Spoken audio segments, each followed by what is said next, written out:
Hey, it's me, Vicky Marie.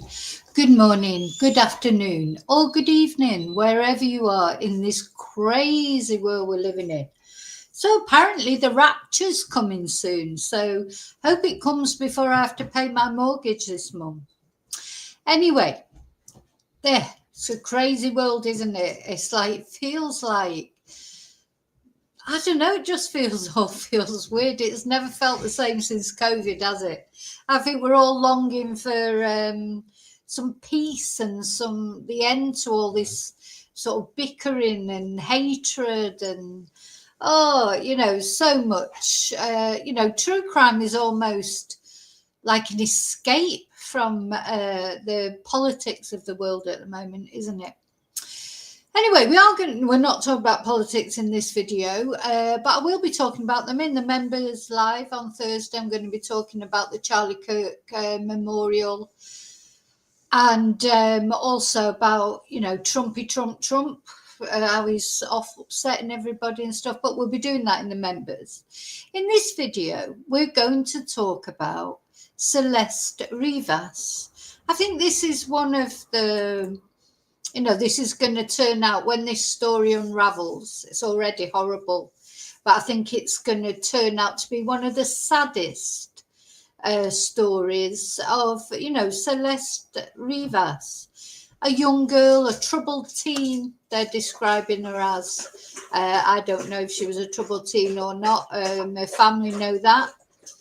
And she definitely got involved with this singer, this David, that's how it's spelt in a ridiculous way, but that's what his name is. Now he's very famous. I've been having a little look at him. He's famous on TikTok anyway, but he was on the brink of becoming very, very, very famous.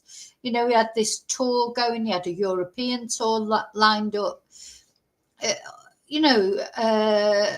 Everything going for him, and what has happened, that it appears that he's become involved. Well, he was definitely involved with Celeste. He was having an inappropriate relationship with her because she's only 13 when she went missing. I mean, she looks older, a lot of 13-year-olds do these days, but she wasn't. She was 13 and he knew her age. And he's a grown man in his 20s. So, it was completely inappropriate, the relationship they were having. And then she disappeared. Celeste disappeared. It's very unclear exactly when she disappeared.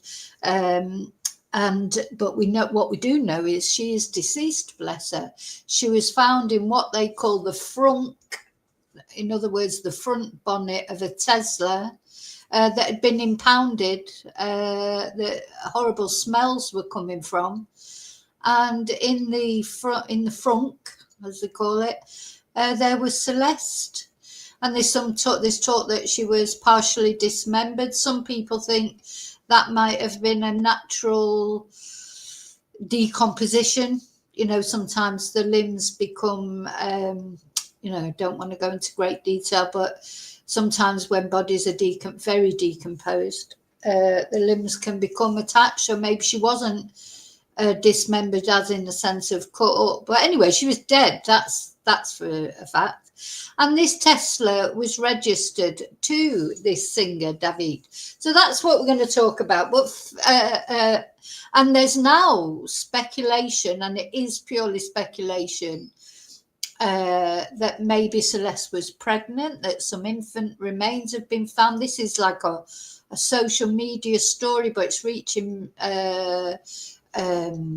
mainstream media too. But the police, the law enforcement, have not confirmed any of this. I presume David is in custody. He's now apparently ended the lease on his property that he was renting.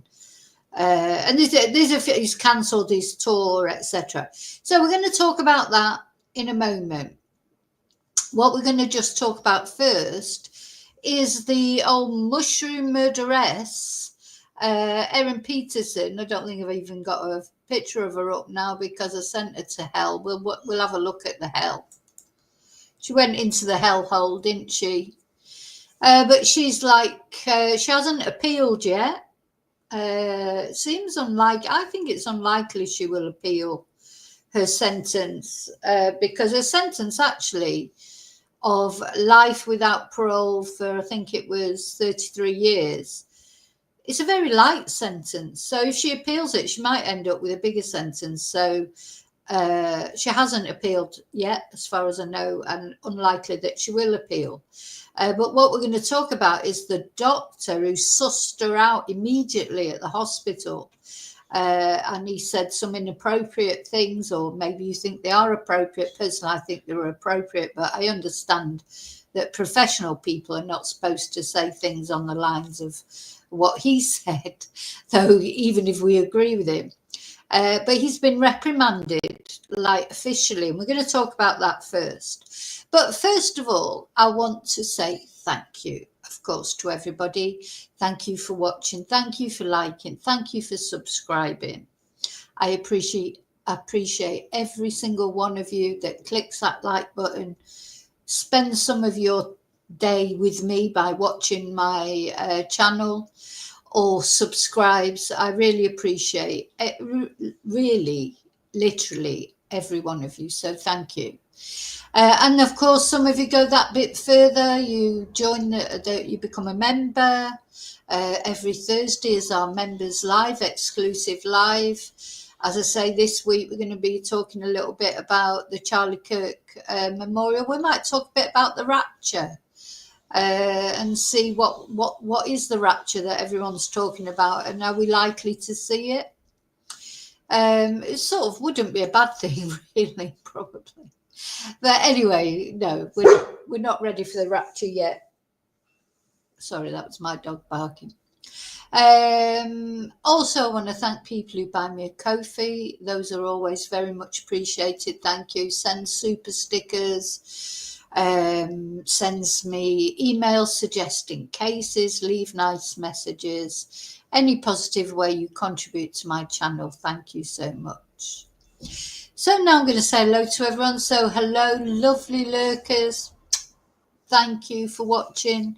I appreciate that not everybody wants to join in the chat, put their head above the parapet, because of course when you join in the chat, I mean, you know, we don't really get many horrible people. Well, if we get any horrible people on this channel, they're soon got rid of. But yeah, it can be a bit scary putting yourself out there and going into the chat. Some people prefer just to watch. So thank you for that. Thank you to Replay Crew. Thank you for watching as well. And yeah, now I'm going to come into the chat and see who is participating in the chat. Happy Wednesday to everybody. I can't believe it's only Wednesday. It feels like Friday already. Hi, Fluffy. Hi, Bluebell. Hi, Annie. You're back in your routine now, Annie, I presume. Exactly, Bluebell. I agree with this. What is, you know, it's crazy. I'll tell you what, the world will always be crazy while this man is president. It's dangerous. Oh, bless Annie. It won't let you. Oh, let me know, because it might be my Ko-fi that's not working. But let me know. Let me know. Should be working. But anyway, so you know what it's like with technology. Hi, Daniel. Happy Wednesday.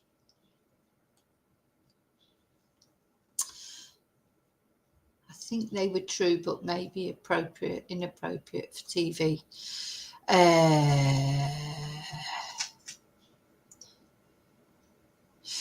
Hi, Angel. Sorry, Bluebell. I think I don't understand. I think they were true, but maybe inappropriate for TV.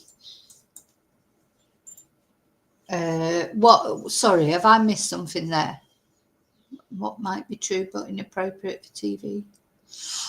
Do you mean the rumours about Celeste? Anyway, let me know, because I'm not. I think I might miss that. Anyway, I've got a cup of coffee this morning. I'm on my second coffee. Hi, Mara. Yes, Mara, we can see your comments. Ah, the doctor. Yeah. We can see your comments, Mara. I don't know if you're on the Spanish channel. That might be why they're not showing up. Let me show comments on stage. Yeah, you are definitely showing. Do you know what? Technology is hilarious, isn't it? Just never works properly. Not when you want it to. I was thinking that the other day. I thought there's not one day that I come downstairs and everything's working okay. You know, the internet's working okay. My YouTube channel's okay. I don't know, like notifications on my phone. There's always at least one thing that's not working, or the kettle doesn't work, or do you know? It's like don't know. Maybe it's the rapture. Okay, we're going to start talking about that, about this poor doctor. And I say poor doctor, I mean, you know, I don't think he's sorry about what he said, and he shouldn't be, because he said, well, it turned out it was exactly true as well, what he said. And where are we? Let me find it. You know, he knew straight away. I mean, the hospital. Now, just to remind people, I'm not obviously going to go through the whole story. I'm sure most of you know the story of the mushroom murderess. Invited her ex-husband's relatives round to lunch. Well, she wanted him to come as well. He would have been dead now as well if he would have come round. But she invited 4 of his relatives round for lunch. She served them up a beef Wellington that was laced with poisonous mushrooms. 3 of these poor people died. Don and Gail Patterson, her ex-husband or her estranged husband's parents, and Gail's sister, Heather Wilkinson. And Heather's husband, Ian, was the only person to survive. So now, the thing is, of course, the hospital did really well in finding out really quickly that it was death cap mushroom poisoning and not just gastroenteritis or some sort of stomach bug. And, because, of course, Erin Patterson, the mushroom murderess, she'd been at the lunch as well, but she wasn't ill. Funnily enough, that, isn't it? Strangely enough, she wasn't ill. And she had prepared these beef Wellingtons all individually. That's another thing. A beef Wellington is not a dish that's normally prepared individually. It's normally prepared one sort of log of beef covered with the mushroom paste and that, and then the pastry. But Erin decided to prepare individual beef Wellingtons and put them on different coloured plates. So luckily, because Ian Wilkinson survived, the surviving witness, he could give testimony to that. She said she didn't put them on different coloured plates.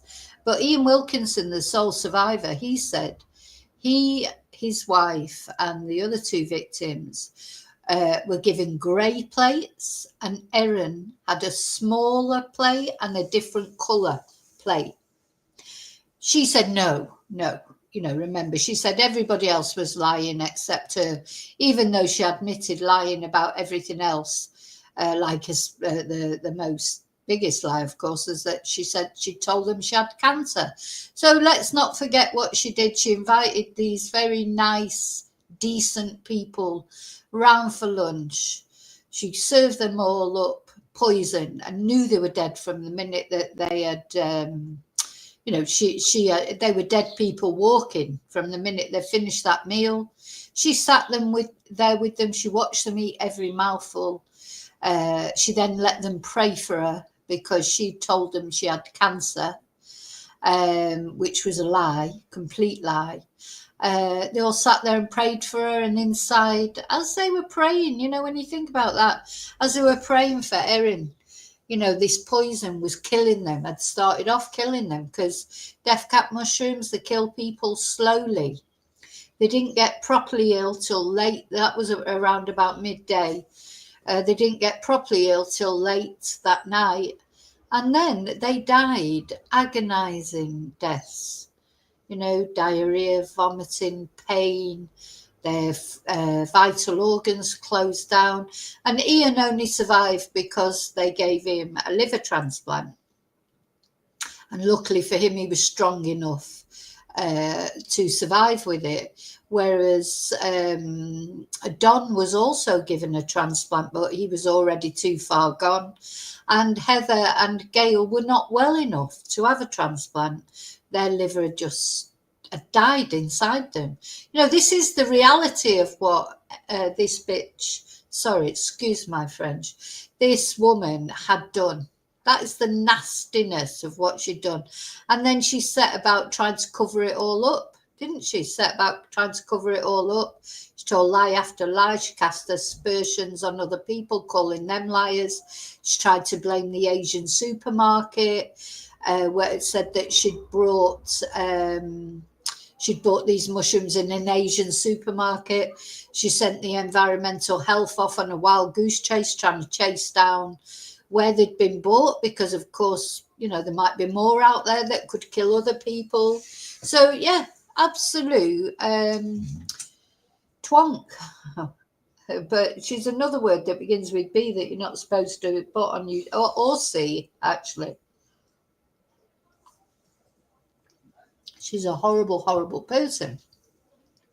Anyway, what's happened, this doctor, when it came to the trial, I think he testified, Christopher Webster, he did actually testify at the trial. Let's just have it. This was, oh, so yeah, she wasn't ill at all. She tried to pretend she had a little bit of diarrhea. She didn't. And she went to the hospital, and as soon as they mentioned death cap mushrooms to her, she said she had to go, because she had to go and tidy up the crime scene, didn't she? Anyway, so even though she'd been told that she may die as well or need a transplant because she'd eaten the same lunch supposedly, she insisted on going because she had to sort the animals out and sort out her daughter's ballet bag. You know, this is, you know, it's just really, the more you think about it, the more ridiculous the whole thing is. And also because her children supposedly had eaten leftovers from the lunch, they told her that her children needed to go to hospital and get checked out, and she was very reluctant to take them. I mean, you'd be hysterical, wouldn't you? You know, your relatives are dying on a meal that you've cooked and your children ate the leftovers from, and she's prevaricating about taking her children to hospital. I mean, the more you think about it, the more obvious it is. Let's just see this video a minute.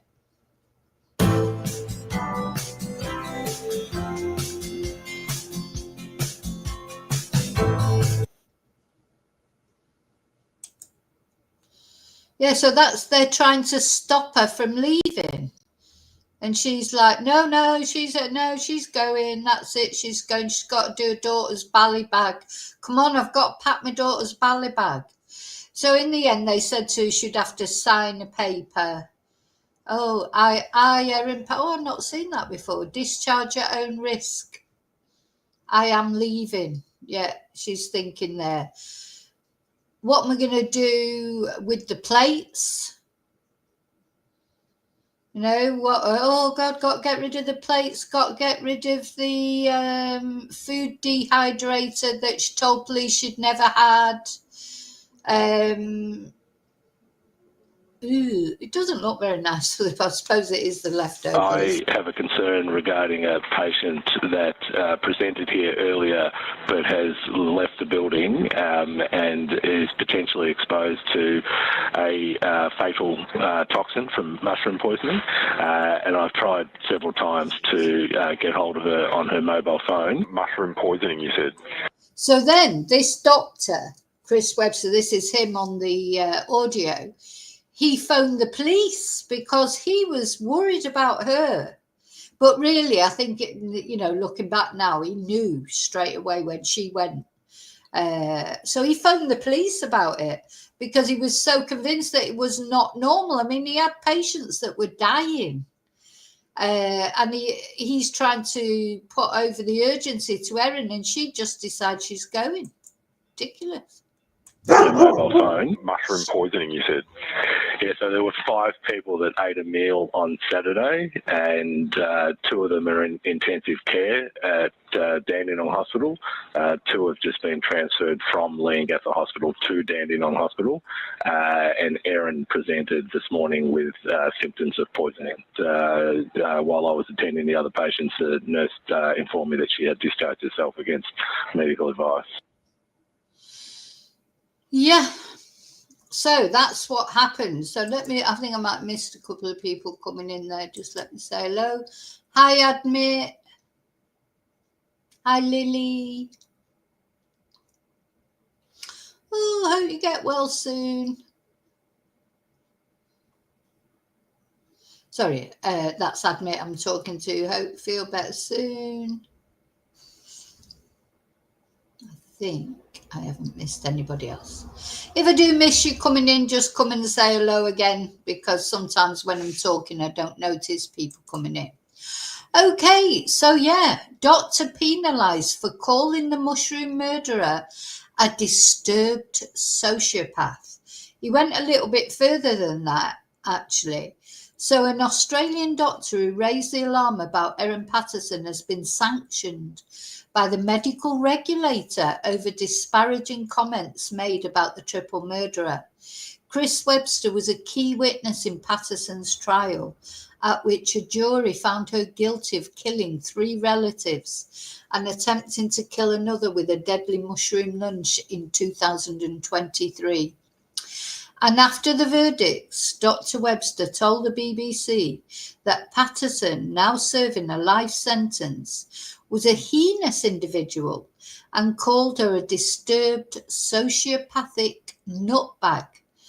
Now, I mean, even though it's true, of course, that is perhaps, maybe he shouldn't have said that. I don't know. A disturbed sociopathic nutbag. Do you think that's a little bit far for a doctor to go? Even though it is true, of course. And he called her that in an interview with the Herald Sun, which is an Australian newspaper. So the Medical Board of Australia found that his actions were inappropriate and ordered that the general practitioner undergo ethics, privacy, and social media training.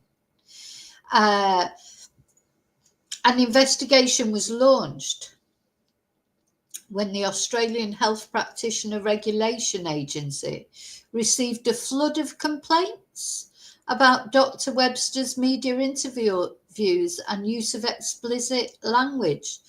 Now, what do you mean a flood of complaints? Who's going to complain about that, really? I mean, really? Because she was sociopathic nutbag. You know, she's murdered 3 people, though maybe then she hadn't been found guilty yet. I don't know. Anyway, Dr. Webster, good for him. Here he is. Dr. Webster, good for you. He told the BBC on Friday he understood and accepted the decision from the regulators, who have not publicly commented on his case, but he listed the conditions on a public register. As far as my comments go, I stand by them, said Dr. Webster, who still works as a GP in Patterson's hometown of Leongatha in regional Victoria. He said that regulators did not find any breach of patient confidentiality, as he was talking about things that had been openly discussed in the murder trial. I was found to be inappropriate in my professionalism, he said, and that has to do with the use of salty language and my use of social media. You know, and I sort of see that. I mean, he's a doctor at the end of the day. I mean, it's different if I come on here and call her a sociopathic nutbag or whatever it was. But I suppose you don't expect a doctor to say that. But, you know, he's a human being, and he was right. He was right, of course. Anyway, let me know what you think in comments. Do you think he was... do you think it's not right that he's been reprimanded, or do you think he should have been reprimanded? So then it goes on to talk about the actual, case. Earlier this month, Patterson was sentenced to life with no chance of release for at least 33 years, not long enough, for the murder of her in-laws Don and Gail and Gail's sister Heather. She was also found guilty of trying to kill Heather's husband Ian. So Dr. Webster treated the Wilkinsons at a tiny hospital in Leongatha before their mushroom poisoning was identified and they were urgently transferred to a major Melbourne facility. He also saw Patterson, who claimed to have gastro-like symptoms, at the hospital, and he says he knew she was guilty almost immediately. Now, I think, what we have to remember about doctors is they're dealing with people day in, day out. Hi, Paul. They're dealing with people day in, day out, and they get an intuition. People get intuitions, don't they, according to their profession? Doctors have to be intuitive because often, someone will describe their symptoms, but, until blood tests come back or things, they don't know exactly what's wrong with people. They have to use their intuition to gauge what's wrong with people. And so they must hone it over the years. I mean, he's been a doctor for a long time. He's not just a recently qualified doctor. And that was his instinct that he got from her immediately. And he was right in his instinct. I knew, he told the BBC. I thought, okay, yeah, you did it, you heinous individual. You've poisoned them all. Sorry, I'm just laughing at how I like people who talk straight. Do you know what I mean? He's talking straight. Maybe that's not appropriate for a doctor. You'll let me know what you think, but I like people who say it as it is, or at least how they think it is. I have no problem with that. An audio recording of his call to police about her decision to discharge herself from hospital against medical advice was played at the trial. And the investigation concluded that Dr. Webster must do at least 8 hours of training in topics, including professionalism and ethics, professional communication, privacy and confidentiality, and social media. Oh, this social media, it's got a lot to answer for, isn't it? It's got a lot to answer for. It's responsible for everything. He must also be mentioned by another doctor for 5 hours a month. Oh, mentored. I thought it said mentioned. He also must be mentored by another doctor for 5 hours a month for a period of 1 year. He said he called it an onerous condition, which might require him to take 1 day off every week to travel to Melbourne and could mean he has less time with patients. Ultimately, the community is getting punished as well, and that's disappointing, he said. There's never been any question about my competency and skills as a doctor. It's all about my attitude and presentation. And maybe in this modern world, that kind of thinking might be a bit archaic. Doctors are human beings. And of course, this is true, isn't it? We say it about the police as well. All these professions we expect quite a lot from, don't we? But they are just people. At the end of the day, they're people. There'll be good doctors, bad doctors, there's evil doctors, there's fabulous doctors, there's evil policemen, there's fantastic policemen. Just like there are with teachers or plumbers or electricians, these are people. They're not gods, they're not above anything, and they have human frailties, but they also have the good, nice things about being human. There are nice things about being human. So, it's true. Doctors are human beings, and he said what he thought, didn't he? And he was right as well. I mean, that's the other thing. I mean, he was right. I mean, she is a sociopathic nut job or whatever. She's murdered 3 people and nearly another. She sat there and watched them eat what was going to kill them. Probably give him a kiss as they went, or see you soon, knowing that she was never going to see him again. She let them pray for her when she had cancer. So I think she is, you can't argue with his assessment. She's a sociopathic nut job. She's an evil, evil woman. So that's why I think, if he'd said that about someone, there was no evidence to suggest that they were. You know, like you could call someone that's, oh, you know, they're a psycho, or they're this, or they're that. And it might just be that you don't like them, or, you know, maybe an experience you had with them, but maybe, you know, they haven't actually murdered anybody. So, but it is true that what he said is true as well, isn't it? But I think it's because he's a doctor. Like if, I don't know, if a window cleaner came out and said that about her, he wouldn't get crossed off the window cleaners list, would he? Or told to do a course, or, you know, we can all go on social media and call Erin sociopathic nut job and not be pulled up about it. But because he's a doctor, they are held to a code of conduct, I suppose. Anyway, so yeah, let me know what you think. I'm open to whatever anyone thinks. I think it probably shouldn't have said it, you know, in public like that. But then is that like, you know, but it was true what he said. So if it was, as I say, if it wasn't true or there was no evidence for it, I would say definitely shouldn't have said it. But because it was right. But it's his profession, isn't it? Should doctors be above that kind of thing? Not, you know, I suppose it's like a police, a law enforcement person. You wouldn't expect them to go on social media and say someone was a sociopathic nut job either, would you?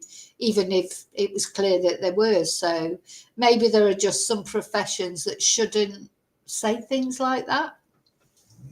No, people do expect things from you, I think, if you're a certain profession. You know, those of you who know me, you know I'm a Spanish teacher. That's what I've been doing for the last 25 years, really, teaching Spanish.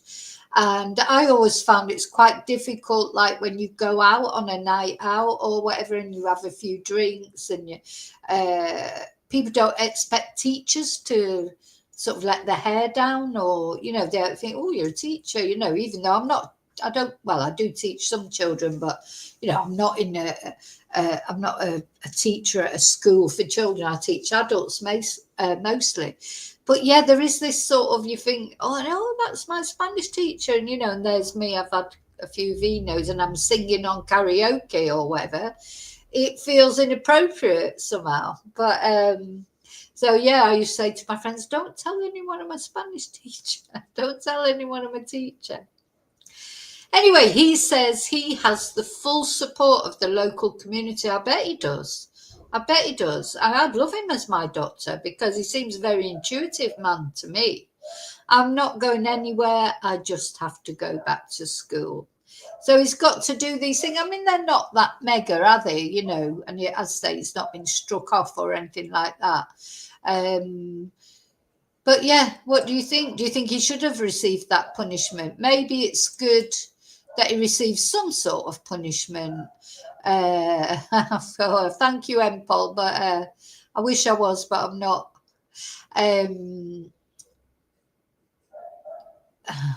Sorry, I'm looking through the chat now.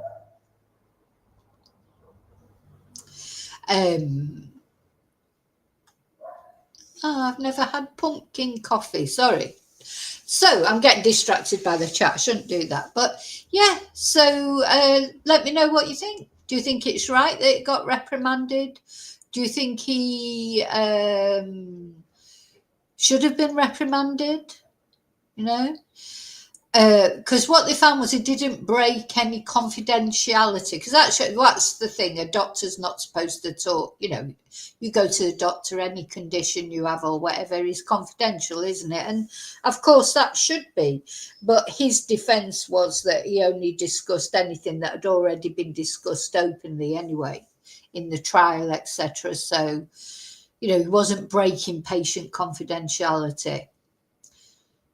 But anyway, just to let you know, so it's not exactly mega his punishment, is it? It's just, I think personally that the medical board, they just feel like they've got to be seen to do something, you know, that they can't just say, oh yeah, it was fine, but they've literally what's he got to do? 8 hours of training in topics including professional and ethics, professional communication, privacy and confidentiality in social media. And he must be monitored by another doctor mentored by another doctor for 5 hours a month for a period of 1 year.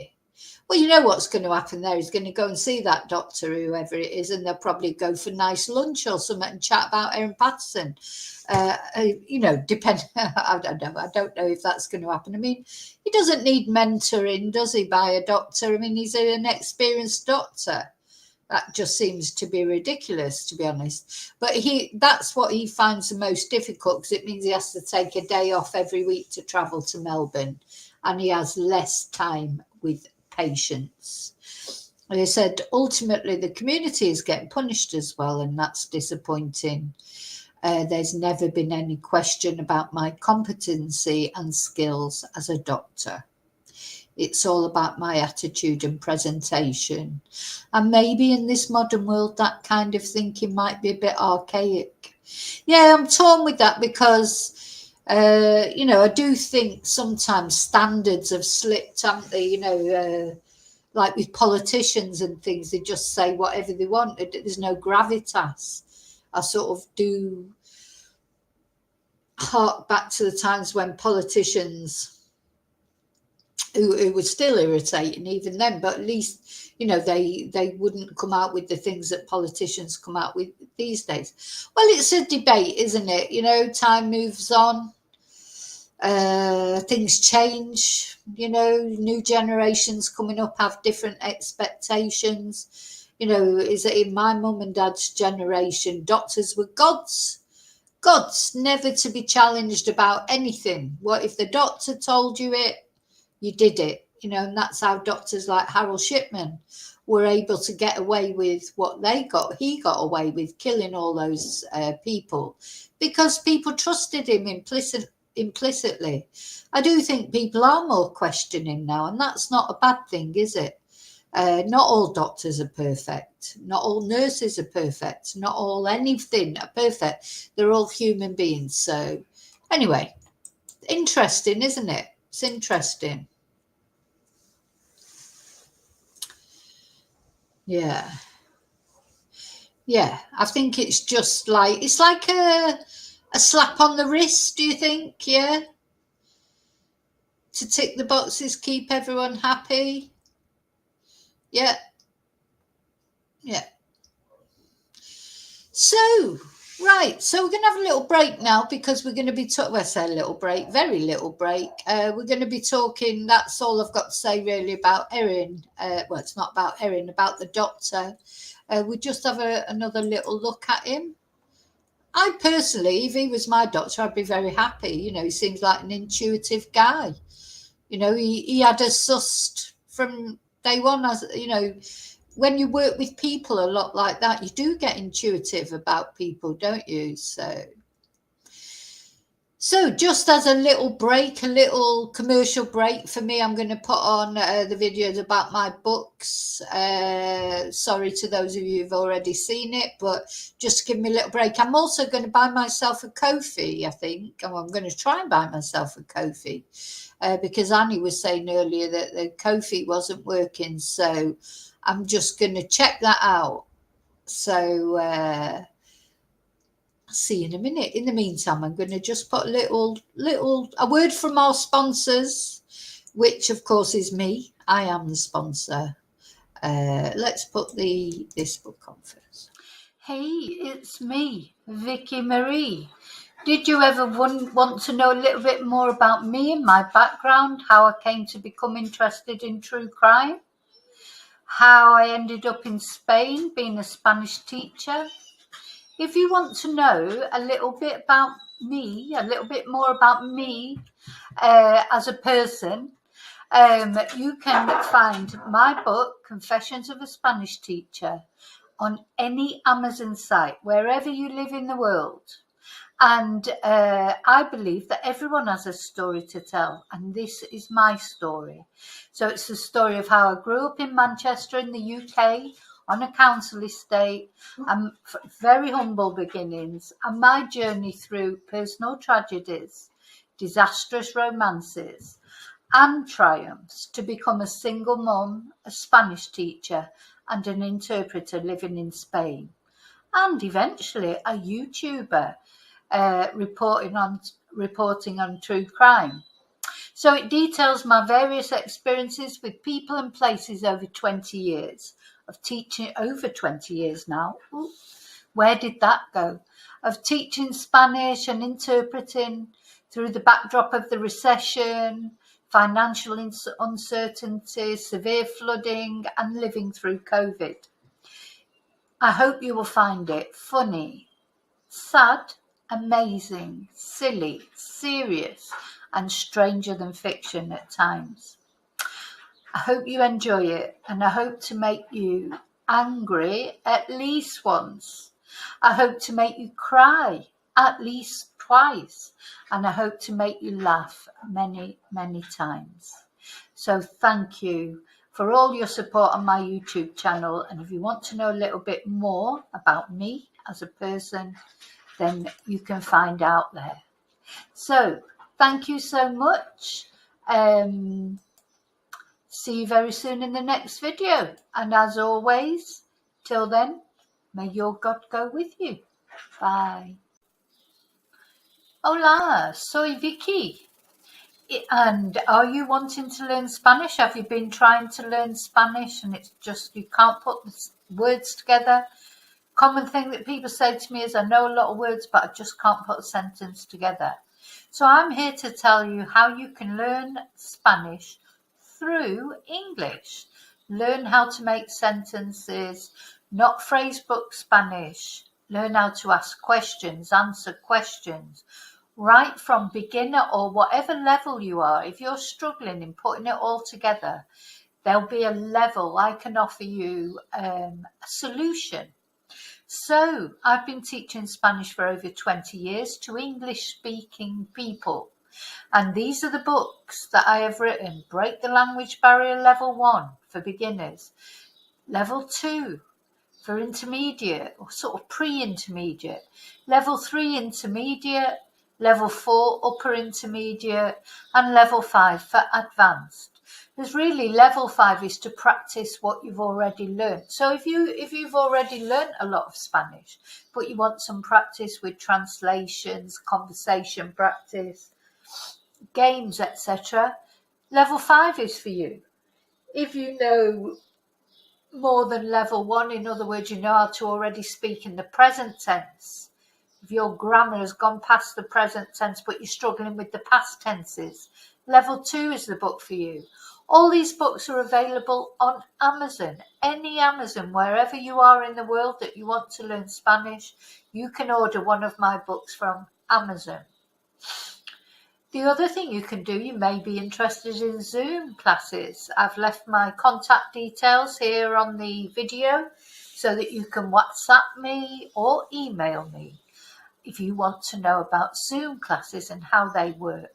Or another way you can learn is, along with the book, have recorded classes to learn. So although we're not sort of face-to-face as we would be on a Zoom class, you can still ask me questions. You can watch the class, on the video, watch the class which goes with the book. All the books have everything is, the classes, I can either teach you face-to-face like we're talking now in Zoom classes, or if either your budget doesn't run that far, or you have...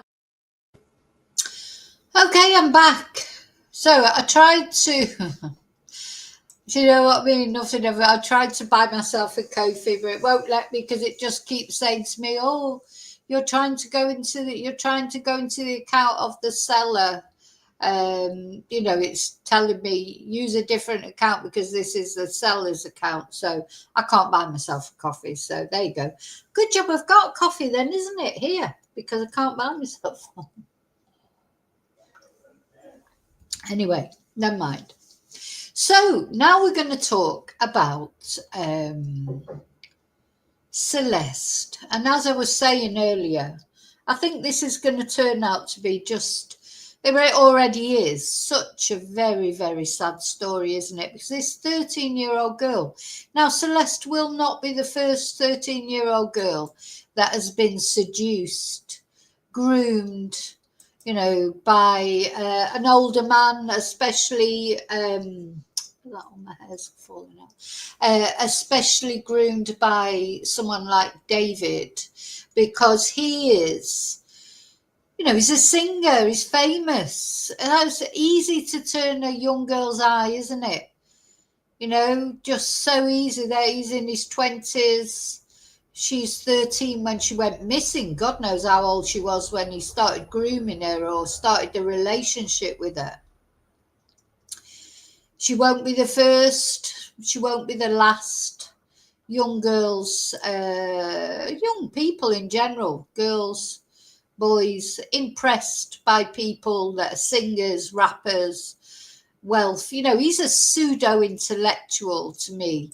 We're going to have a look at an interview of his. You know, he talks as if he's so clever, you know, and that would impress a 13-year-old girl. He won't choose women of his own age, because older women, well, say older, I mean, he's not that old. He's only, I think he's in his late 20s. But even girls in their late 20s, they won't be impressed by his rubbish. You know, he's obsessed with anime. He's obsessed with, he just sits, you know, he's just playing his PlayStation or whatever all the time. He's obsessed with video games. You know, grown women won't be so interested in someone like that, will they? You know, can you imagine if you were out with someone, you know, oh, what's your hobbies? Oh, well, I like anime and video games. You know, for a grown woman, that's not very attractive, is it? But for a 13-year-old girl, maybe that is quite attractive, because she's probably into PlayStation games and stuff like that. You know, and depending on the way you look at it, I suppose he's a reasonably good-looking guy, though he just looks sinister to me, to be honest. I don't look at him and think, oh, he's handsome. I just think, oh, I don't know. But maybe that's because of what I know now about him. Maybe if I didn't know that he was sinister. But he's got that sinister look about him. I hate all this gang rubbish, you know, like look at him. Oh, no, sorry. But again, young girls will be impressed by that. Much more than older women will be. So, of course, that's what these groomers rely on, isn't it? You know, look at Stephen Stearns. He's similar. He sort of groomed Madeline Soto for so long, and he was buying her Tamagotchis and all the things that she was interested in. You know, that's how they do it. That's how they do it. So poor Celeste, she didn't stand a chance, did she? You know, she... they say she was a troubled teen. Most teens are troubled, aren't they? Not many teens that aren't troubled, really. You know, she was probably arguing with her parents. He's probably offered, offered her financial things, presents. She'd be very impressed by him. She would be easy to control. So anyway, what's happened, of course, is she then disappeared. It's not clear how long exactly she's been missing for. But she was recently found in the front of a Tesla. Her body was found, and this girl is deceased. So she didn't put herself in that frunk, in that Tesla, did she? So somebody put her there. The Tesla was registered to him, but he was just carrying on his life like nothing was going on. He was doing his tour. You know, just carrying on, releasing albums. He released an album on the day of her birthday. He released an album which contained this song, which I looked at in another video. It's called Romantic Homicide, and people think this song is about Celeste, possibly. You know, so what does he say? I'm scared. It feels like you don't care. I might have to look at it a bit closer up in my file, because I can't see it very well on there. Oh, unless I put my glasses on. Let me just see if where are my glasses? Mis gafas. That's glasses in Spanish. Yeah, I'm scared. It feels like you don't care. Enlighten me, my dear. Why am I still here? I don't mean to be complacent with the decisions you made, but why? In the back of my mind, you died. and I don't even cry, not a single tear. And I'm sick of waiting patiently for someone that won't even arrive. In the back of my mind, I killed you, and I didn't even regret it. I can't believe I said it, that it's true. Do I love you? No, I hate you. In the back of my mind, you died, and I didn't even cry, not a single tear. I killed you, and I didn't even regret it. I can't believe I said it, but it's true. So this was a song that's on the album that he released on Celeste's birthday. I think it was the 7th of September. So it's creepy, isn't it? It's creepy. Now, he hasn't been charged with anything yet. I want to say that. I mean, it could be that it's got nothing to do with Celeste's death. It could be somebody else who had access to his car. But his car was just left parked, wasn't it? And it was towed. And it was in the impound that people noticed the smell coming off it. And that's how poor Celeste was found. So she's got a little cross on there. You know, it's a shame, isn't it? Because couldn't protect her from this man who is like a Satan. If he has done something to this girl, he is like a devil, isn't he? You know, to groom a young girl like that and then to kill her. Now, of course, what's the motive for killing her? You know, sometimes, of course, you don't even need...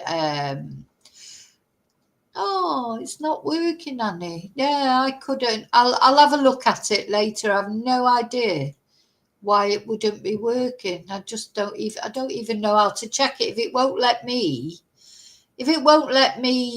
you know, buy myself a coffee, I don't know how I can check it. Let's see. I'll put the link in here. Yeah, maybe. Yeah, if I go in there, Annie, and see that you've bought 50 coffees, that should be the link. Sorry, I'm getting... Hi, Celia. That should be the link, and I've put it in chat, but I don't know how you go to it. Anyway, never mind. So, yeah. Poor girl. So what would be his motive now? As I say, whizzing around media and in some news items. So this news item we're going to look at, first of all, this is the Economic Times, of all things, but it's in lots of media. Celeste Rivas was pregnant when her decomposed body was found in David's Tesla. The internet is abuzz with rumours. So I just want to make it clear now, law enforcement has not confirmed this at all. These are literally rumours, but it's, you know, quite often rumours do come from truth, you know, a leak or something. Now, but I just want to say that. So I'm not saying that this is true. I'm telling you what the rumours that are flying around are, but from sources that aren't bad sources. Do you know what I mean? So what we do know is that they've raided his home. So it says singer David is embroiled in controversy following the discovery of 15-year-old Celeste Rivas Hernandez's body in his Tesla. Now, so she would be 15 now. She was 13 when she was reported missing. She's just had a birthday. She must have had 2 birthdays while she's been missing, bless her. So, yeah, literally 13 years old. Just a child. The vehicle was found in a Hollywood Hills impound lot. Unverified rumours of infant remains found near David's residence and Celeste's alleged pregnancy have surfaced online. So rumours of infant remains. So again, has not been confirmed yet by law enforcement. So we have to just take it at face value. We don't know that it's true. But it is not only circulating on social media, but also around various news stations. So police have raided David's home, seizing evidence. So we don't know where David is at the moment. Is he still in police custody? We know his tour's been cancelled. We know that sponsors have dropped him, but we don't know anymore. So as the case digs deeper, shocking details continue to emerge about Celeste Rivas, whose highly decomposed body was found in the abandoned Tesla linked to the singer. As the police continue their investigation into the missing teen's death and the singer's potential involvement, new but unverified claims have emerged online, suggesting the discovery of additional human remains. Child's remains found near David's home. Now, as I say, just remember this could be completely unfounded. Social media is abuzz with bizarre theories that remains of an infant were found near the artist's Hollywood Hills residence. Though unconfirmed, these rumours have spread like wildfire on the internet, as they do, adding fuel to the mysterious case. And the claim was made in a widely shared post that read, infant remains were discovered near David's residence. They confirmed Celeste was pregnant. Truth is slowly coming to light as they continue to investigate. Well, we've not had a press conference. We've had nothing actually from the law enforcement, have we? And that's the problem, isn't it?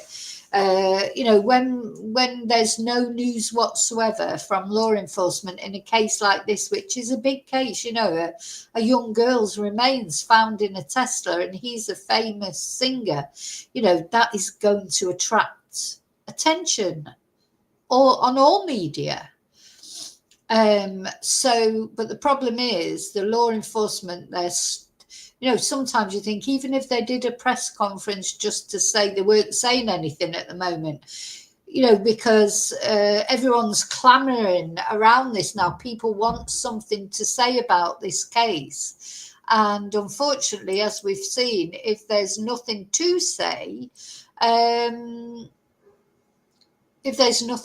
about it, people make it up, don't they? Oh, bless. Bluebell, thank you. So it must be you, Annie. Yeah. Oh, don't worry. I mean, that's just the way it is. But thank you, Bluebell. I don't want you're thinking that I'm just trying to get you to send me a Ko-fi just to try it. I'm not. It's just the surprise that it's not working. So at least we know it's working. Thank you, Bluebell. That's so kind. Thank you.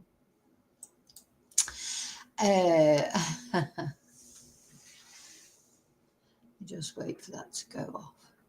So, yeah, because there is no news, people make up their own news, don't they? But it could be sometimes, things leak out.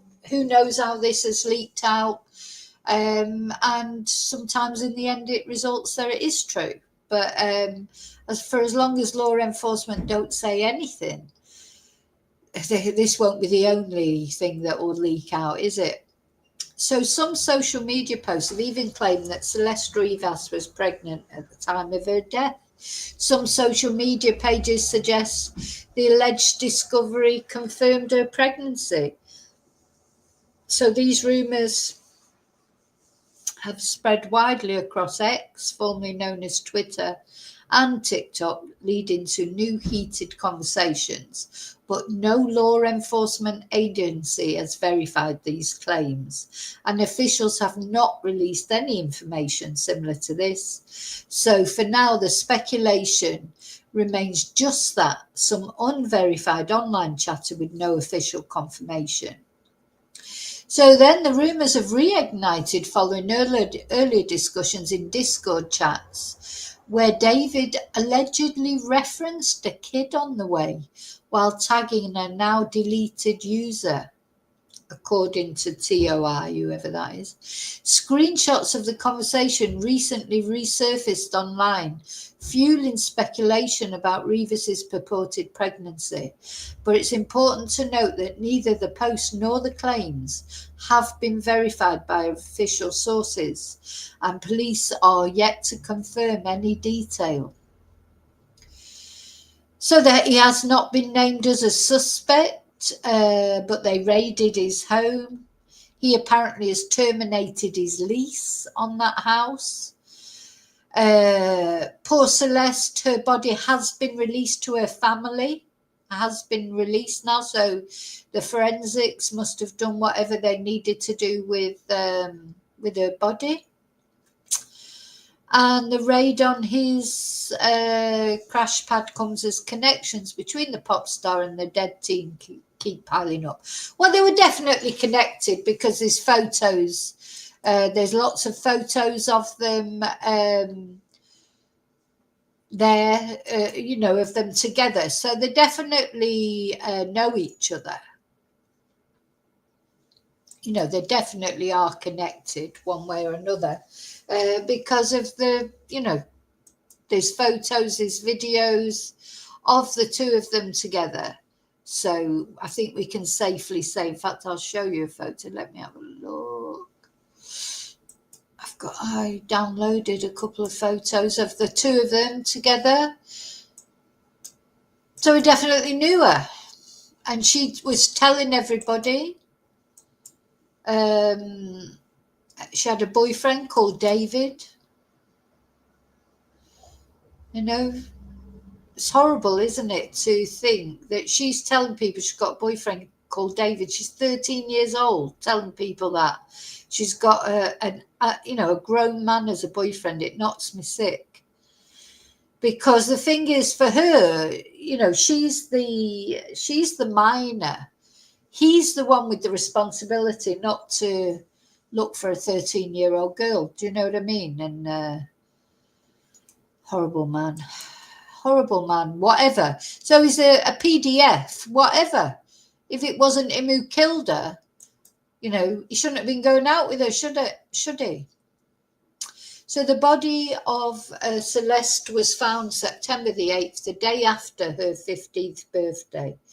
So yeah, September the 8th, the day after her birthday. So he released his album on the 7th, on the day of her birthday. And staff at the Hollywood tow lot where the Tesla was brought called the cops after noticing a putrid smell from the car. Amid a flurry of shocking allegations surfacing online, the singer's controversial track, Romantic Homicide, has reignited intense debate across social media. Netizens also unearthed old photos of the victim Celeste with David, fueling speculation. Police records reveal that Celeste was reported missing at just 13 years old, and in a statement to authorities, her mother mentioned that Celeste had a boyfriend called David. And this revelation has cast a glaring spotlight on David, as Celeste was reportedly seen in his home and appeared in multiple videos. The exact nature of their relationship remains unclear, leaving social media divided. Some users express outrage, while others demand swift action against the singer. And according to the Los Angeles Times, authorities discovered a severely decomposed body in the trunk of a car registered to David while he was on tour, and the remains were later confirmed to be Celeste, although the cause of death has been deferred due to the condition of the body. They have released Celeste's body now, so maybe they couldn't tell her cause of death, which is very sad. The investigation into her death is ongoing, with police recently seen conducting a sweep of David's apartment. So I think what we do know for sure is they have raided his apartment. I think we do know that for sure. But what we don't, but these reports of infants and Celeste being pregnant, they are unconfirmed reports. So I just want to let you know about it, but know that it is... I think I said hello to Celia. Hi again, Celia, if I didn't. Hi, David. It's ongoing investigation, isn't it? So let's have a look at this. So this was something that I found on X. Oh, God, where's it gone? There it is. So, of course, it's been talked about a lot on X. So, TMZ, which is a news thing, has reported new details in the David case, revealing that the Hollywood Hills rental home where the singer was living is equipped with extensive external security system. So, meaning it's virtually impossible to enter or exit without being recorded. So this is going to be like Stefan Stearns, isn't it? You know, thicko. He's another thicko. So you, if he did take Celeste from that property or whatever, then he will have been recorded. Because now what this person says on X, this is an account I follow. They're a very interesting account. You know, they talk about crime, and as you know, I'm interested in crime, so that's why I follow them. But this detail is especially significant because investigators have been probing whether she may have been killed inside the residence. So it says police searched the property for traces of blood, but we don't know if they found any or not yet. So, apparently detectives are also canvassing the surrounding area for surveillance footage that could reveal who last drove the vehicle. So, yeah, all that will be going on. They'll be looking to see when the vehicle was last driven, who parked it in that place, you know, where it was towed away from, who parked it there, you know, those kind of things. And it may well be that not only this twonk, but maybe some of his people knew about it. It's quite horrible to think. So it's just showing you the security cameras. So they'll be going through that. I mean, you know, these things, they don't happen overnight, do they? That take a lot of looking at. Now, the interview that I want to show you was also on this, I think. Let's see.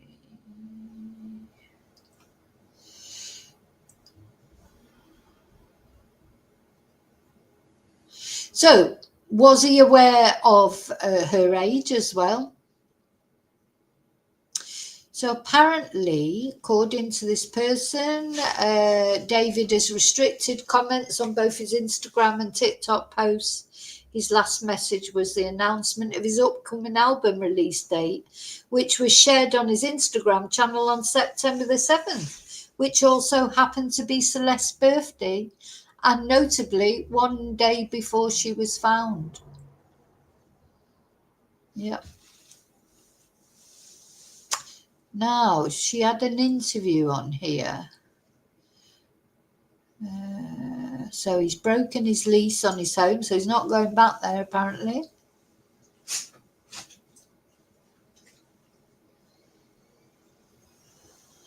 Where's the... so this is the... What's that she's saying about? Yeah, no news yet on Emmanuel Harrow. So this was this sort of weird... I mean, it's really weird. So that song, these are things that he's put on his Instagram, etc. You know, the shirt with all the blood on it and everything. I mean, could that really be a coincidence? So, back in March, David told Mahogany, whoever that is, that his hit Romantic Homicide, and we're going to watch the video where he says it, was inspired by an idea that he had. A detective forced to solve murders committed by his dark alter ego, Itami, a name that means pain in Japanese, you know, because he's obsessed with bloody anime and that. So he described Itami as an agent of chaos. He explained that the video was his way of giving life to his alter ego on screen. Well, you know, it all sounds a bit sketchy, doesn't it? Me and Itami had a great time just chopping it up and merging creative ideas on the entire thing. And in the interview, David revealed he'd even started writing his own anime about the character, a detective haunted by an evil double who randomly appears and commits violent crimes. But now these comments are being closely examined after police said they found the decomposed, dismembered body of missing teen Celeste Rivas in the trunk of his Tesla. Sorry, the frunk. In another music video, Rehab, released on Celeste's 13th birthday, his alter ego cuts the arm off a petite brunette cartoon girl after he sings "White rose petals, broken hearts, and bloody sandals, bodies stacked on top of another." So it doesn't sound very good, does it? I mean, who writes songs like that? You know, what's wrong with them? Since the investigation began, David has cancelled his tour. His label also pulled promotion for his new album, but Romantic Homicide just re-entered the Billboard 2000, and he hit his biggest day ever on Spotify with 12 million streams. Well, of course, everyone will be trying to listen to the song now, you know, because of the circumstances. I hope he doesn't get to profit from it. Yeah, I mean, come on. This is what is that about?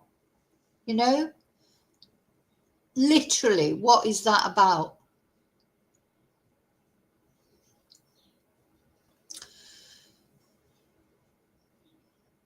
Crikey, you know. So he's put this picture. He's got a blindfold on. He's got blood all over his shirt and blood on his hands. Oh, to me, it's like this pseudo-intellectual. When we listen to him talking in a minute, you know, you'd listen to it and I'd listen to it and think, what an idiot, you know, like what load of crap, to be honest, that he's talking. But to a young girl, a 13-year-old girl, he's like, you know, there he is, he's all sort of like, I suppose, you know, a young girl might find him attractive. I don't find him attractive in the slightest. But, you know, to a young girl, and he's a famous singer and he probably had money, you know, certainly would have more money than she had, even if he didn't have loads of money. She'd be impressed, and then he's talking like intellectually like that, and she'd be like, oh, David, you know, but somebody older and wiser would be just like, oh my God, what a narcissist. What? You know, these are the sort of pictures that he had on his social media. It's not looking good, is it? It's not looking good for David. I mean, you know, somebody has murdered Celeste. She didn't put herself in that front, so somebody murdered her, that poor girl, and she was missing for all that time. So when you look at these pictures, you think, I wonder who it was that murdered her. I wonder. You know, this guy is a Fruit Loop. And I had the idea. So we're going to listen to him talking now. Just, honest to God, I'll just tell you now, you'll get angry probably. To me, he's just like, so he probably smokes too much weed. He thinks he's really intelligent. Comes out with all these ideas about his art and his this, that and the other. In the meantime, he's grooming 13-year-old girls. And who knows what happened in the end. Maybe she was going to tell on him. Maybe she was pregnant. We've got all that. We've got to find all that out as time goes on. But to me, when I listen to this man talk, and you'll tell me what you think. Some of you might think he's great, you know, that everybody's entitled to their opinion.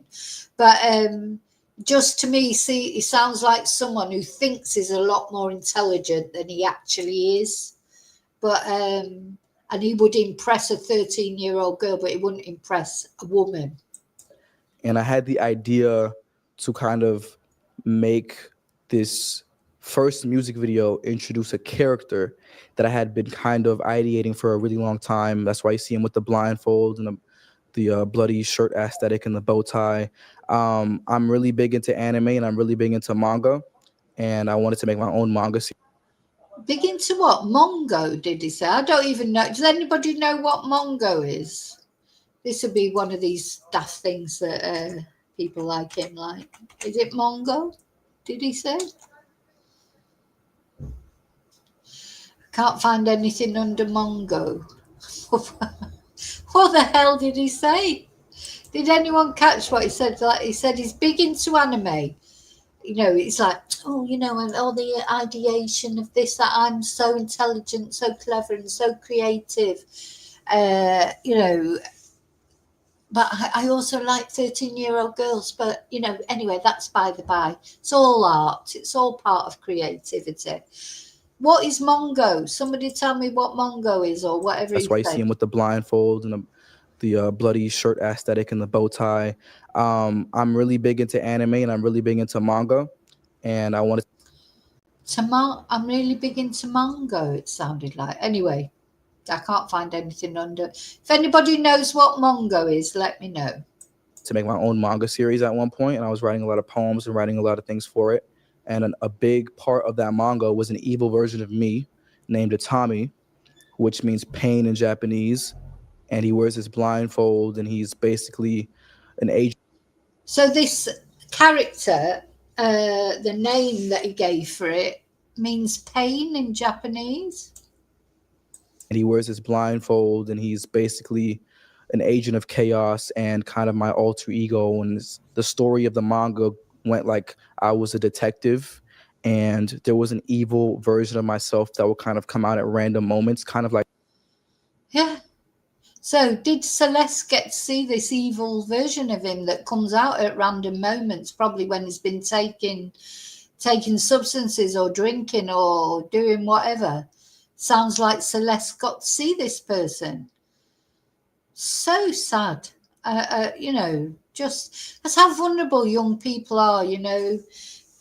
Well, I'd like to say to you, you know, you have to teach your young people not to be taken in by people like this, but it's difficult because they rebel, don't they? Sometimes, you know, I just remember with my son, the friends that you knew weren't good friends really of theirs. But the more you try and tell them, the more you try and tell them about it, the more they sort of rebel against you, don't you? You know, I did it when I was a kid, really, when I can think about it. When I think about, you know, your parents tell you, oh, don't hang around with them, you know, they're bad influence. And as soon as you get a chance, you're off around their house, knocking on the door, you know. This is just how young people are, isn't it? Sorry, I've just got to send a message. It's important.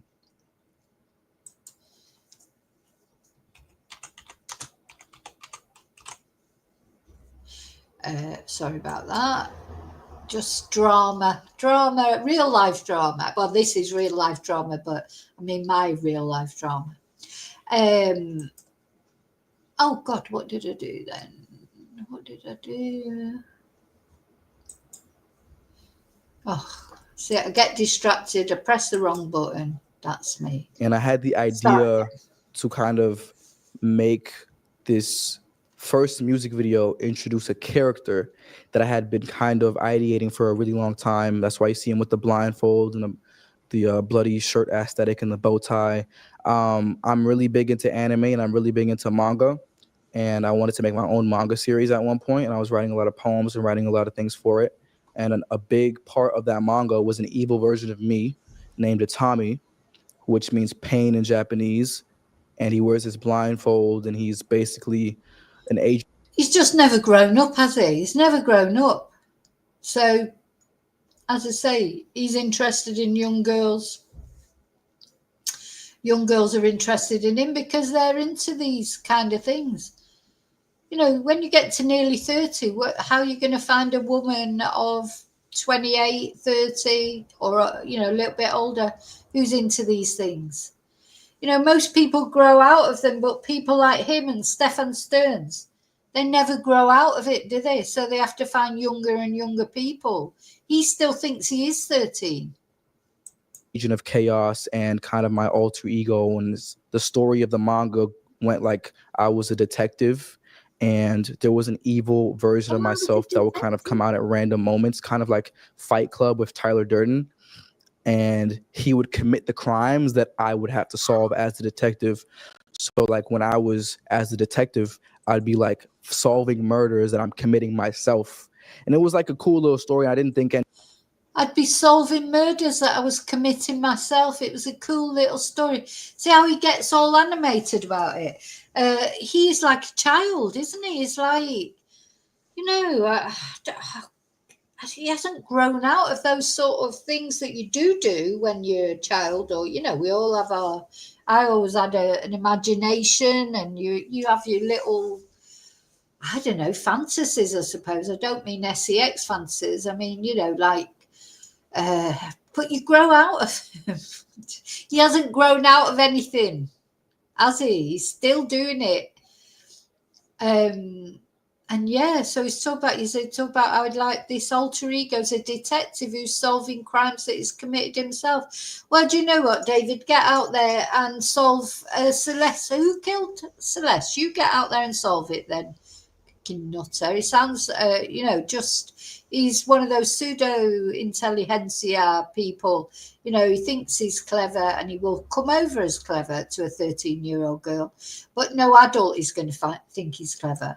anything will come of it. Like, it was in the vault for like months and months and months, and I introduced it for the first time on screen because I had the opportunity with music to kind of explore this idea further with the romantic homicide music video.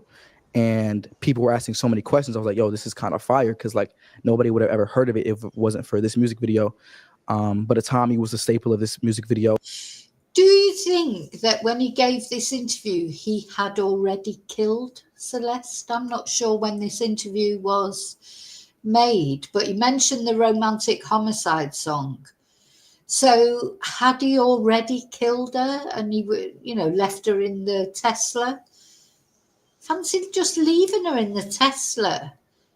As I say, we shouldn't jump the gun. Maybe it wasn't him.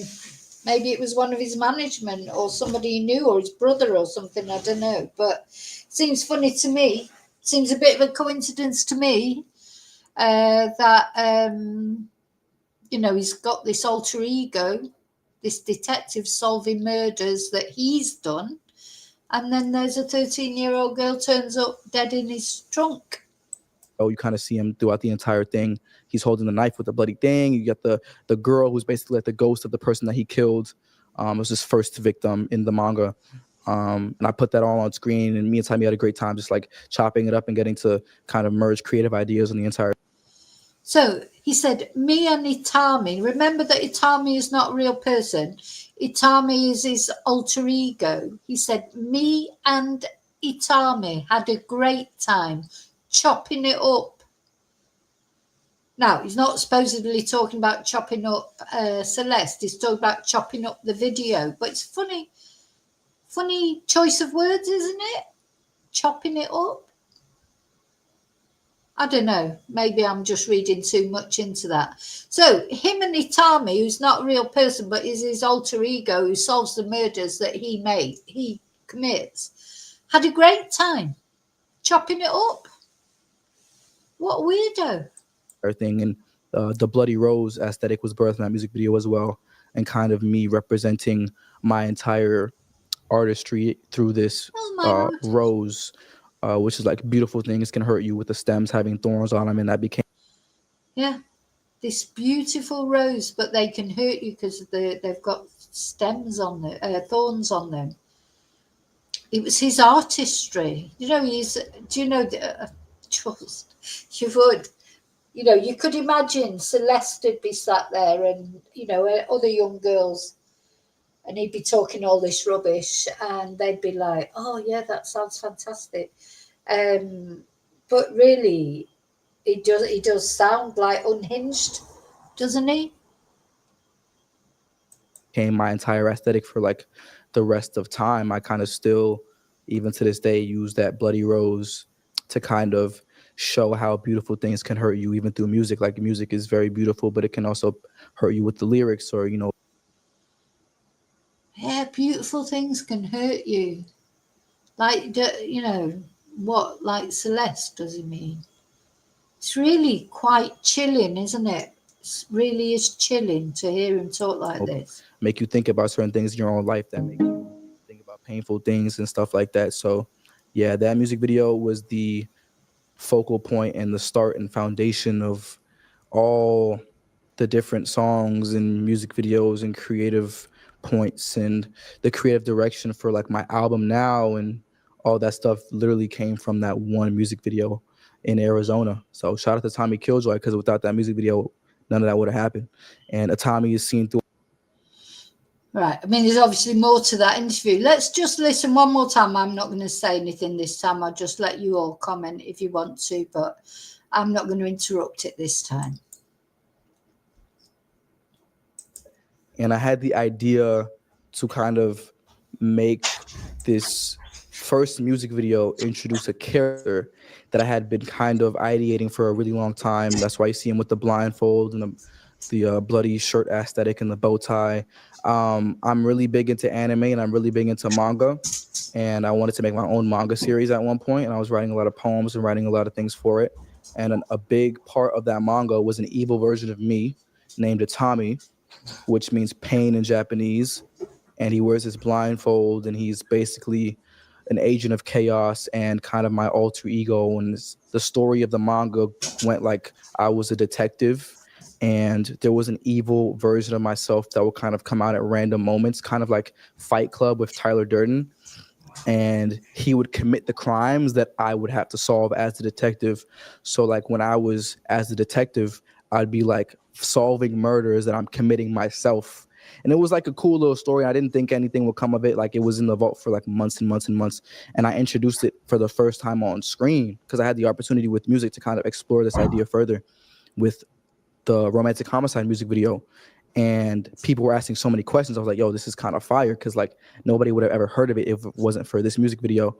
But Atami was a staple of this music video. You kind of see him throughout the entire thing. He's holding the knife with the bloody thing. You get the girl who's basically like the ghost of the person that he killed. It was his first victim in the manga. And I put that all on screen, and me and Tommy had a great time just like chopping it up and getting to kind of merge creative ideas on the entire thing. And the Bloody Rose aesthetic was birthed in that music video as well, and kind of me representing my entire artistry through this rose, which is like beautiful things can hurt you, with the stems having thorns on them. And that became my entire aesthetic for like the rest of time. I kind of still, even to this day, use that bloody rose to kind of show how beautiful things can hurt you, even through music. Like music is very beautiful, but it can also hurt you with the lyrics, or, you know, make you think about certain things in your own life that make you think about painful things and stuff like that. So yeah, that music video was the focal point and the start and foundation of all the different songs and music videos and creative points and the creative direction for like my album now. And all that stuff literally came from that one music video in Arizona. So shout out to Tommy Killjoy, because without that music video, none of that would have happened. And Atami is seen through. Wow. So did you hear what he said about that? I missed that the first time. What he said about the ghost of his first victim. I hope Celeste is haunting him. I hope he sees her. Well, if he killed her, of course, I have to say allegedly all the time. But, you know, it's not looking good, is it, for David? I mean, he's a psycho by the sound of it. Yeah, talked about the ghost of it. I hope Celeste, sees her face every night. Ugh, I just hope she is haunting him. So the thing is, he's just, you know, he'd got famous, this guy. He was on the brink of, you know, big success, European tour. He was, I don't think he had a date in Spain, but when I've been researching that, came up about buying tickets for his Paris show or whatever. So, you know, he was on the verge of big things. So is it because Celeste got pregnant that she was going to ruin all these big things? Because if it got out that he was seeing a 13-year-old girl and that she was pregnant, I mean, that'd be the end of his career, wouldn't it? Well, I feel like his career is probably over anyway now, but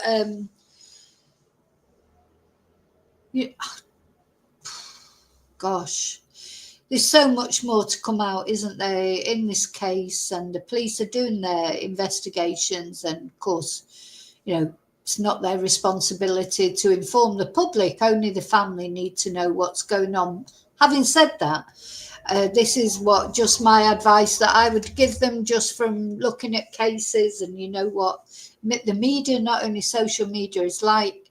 If they haven't got any answers do get get filled in. That's how conspiracy theories start. So one thing I would hope that as soon as possible, that the law enforcement, maybe when he's actually charged, if he gets charged, will tell us something as soon as possible. And I still believe that it's always a good idea to do a press conference, even if it's just to say, look, the investigation's ongoing. We can't say much at this time, or just confirm the facts, like about it was Celeste who was found. She was 13 when she was reported missing. You can confirm the facts in a press conference, and you can at least say something, because if you give the media something to talk about, if you give them nothing to talk about, they will make it up. I mean, unfortunately, that's what happens. So, that is the way it is, because people will be interested in this case. We've got 13-year-old girl, we've got famous singer, very strange circumstances of being found in the car, etc. So it's got all the ingredients that will make a case that people want to talk about. And people care about Celeste as well. We mustn't forget that. People will be outraged that a 13-year-old girl will have been used in this way and come to that end. Most people can relate if they haven't got children that age themselves, or grandchildren, or nieces and nephews, or you've been that age yourself. I mean, everybody will be able to relate to Celeste and how she, found herself impressed by a man older than her, groomed. It's almost like a story as old as time, isn't it, really? So anyway, I'm going to go now, but of course, if I get any updates on this case, I will let you know. I want to thank Bluebell for the Ko-fi, and Annie for trying some Ko-fi. Thank you. What else did I want to say? Hopefully we'll find out more soon. Hopefully somebody will be charged soon. But I think just his demeanour and the way he spoke, it doesn't look good for David, does it? So let me put my banner on again to say thank you. Thank you for watching. Please remember to like this video. That's a free way you can help my channel. And subscribe, of course. If you're not already subscribed, why not? So please like, please subscribe and share. And I will see you really soon in the next video. Thank you so much for watching. Thank you especially for caring about this young girl. But you know what? She had the rest of her life in front of her. 13 years old. 13 years old. And unfortunately, as I say, not the first, not the last girl to be impressed by twonk like this. And one where, listen, whether it was him who did it or not, it's her association with him that has led to her death, because she was in his car. So one way or another, he had something to do with it, even if he didn't actually do it himself. I'll see you really soon in the next video. Until then, may your God go with you. Thank you. Bye.